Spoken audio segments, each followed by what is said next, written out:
الحمد لله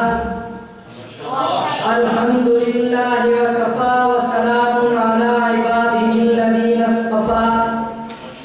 أما بعد فأعوذ بالله من الشيطان الرجيم بسم الله الرحمن الرحيم رضي الله عنهم ورضوا عنه صدق الله العظيم صحابہ کے نام سے سب کچھ بدل جائے گا صحابہ کے نام سے سب کچھ بدل جائے گا سر پہ طوفان بھی ہوگا تو ٹل جائے گا صحابہ کے نام سے جس کو ہوگی دشمنی صحابہ کے نام سے جس کو ہوگی دشمنی وہ دریا میں بھی ہوگا تو جل جائے گا اور معزز علماء کرام اور دور دراز سے تشریف لانے والے مہمانان گرامی، میں ایک ادنا اور معمولی سا طالب علم آپ حضرات کے سامنے جن نفوس قدسیہ کی عظمت کو بیان کرنا چاہتا ہوں ان کو دنیا صحابہ کے نام سے جانتی ہے۔ سامعین محترم، اگر ان نفوس قدسیہ کو اسلامی نقطہ نظر سے دیکھا جائے تو انبیاء کرام کے بعد سب سے اونچی عظمت صحابہ کرام کی ہے۔ جب میں نے صحابہ کی عظمت کو تلاش کرنا شروع کیا تو میں نے سب سے پہلے قرآن پاک کا مطالعہ کیا تو قرآن پاک نے مجھے صحابہ کی عظمت کو بیان کرتے ہوئے فرمایا محمد رسول اللہ والذین معه اشداء علی الکفار رحماء بینہم تراہم رکعا سجدا یبتغون فضلا من اللہ ورضوانا۔ یہ آیت کریمہ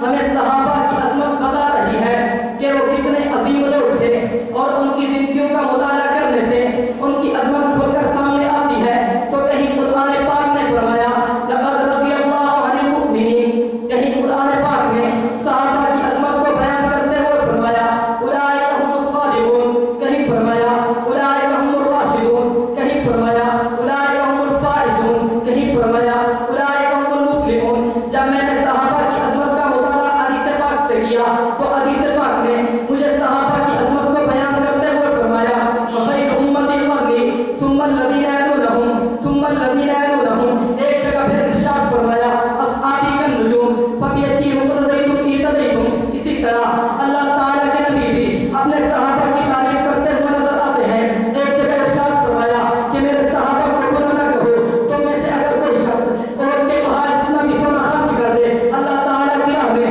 تو صحابی کے ایک ملک بلکہ آدھے ملک کے برابر بھی نہیں ہو سکتا۔ اللہ اور اس کے رسول صلی اللہ علیہ وسلم نے صحابہ کی اس مقدس جماعت کی جو اس قدر تعریف کی ہے، آخر اس کی کوئی وجہ تو ہوگی۔ حقیقت تو یہ ہے کہ اس کی کوئی ایک وجہ نہیں بلکہ کئی وجوہات ہیں۔ وہ اللہ اور اس کے رسول صلی اللہ علیہ وسلم سے اس قدر محبت کرنے والے تھے کہ دنیا میں پیش آنے والی عشق و محبت کی تمام داستانیں اس کی مثال دینے سے ناظر ہے۔ وہ زبان کے پکے اور قول کے سچے تھے، ان کا ایمان اتنا مضبوط تھا کہ پہاڑوں کی مضبوطی بھی شرما جائے انہیں ایمان سے پھیرنے کے لیے کون سا حربہ تھا جو نہیں آزمایا گیا، کون سا ظلم اور ستم تھا جو ان پر نہیں ڈھایا گیا، لیکن وہ جس دین کو اپنا چکے تھے اس سے پیچھے نہیں ہٹے۔ دیکھتے ہوئے انگاروں پر انہیں لٹایا گیا، تپتی ہوئی ریت پر انہیں تڑپایا گیا، ان کی ٹانگوں میں رسیاں باندھ کر مکے کے بازاروں میں گھسیٹا گیا، ننگے بدن پر کوڑے مار مار کر انہیں زخمی کیا گیا، چٹائیوں میں باندھ کر انہیں جلایا گیا، تماچے مار مار کر انہیں بیائی سے معلوم کر دیا گیا،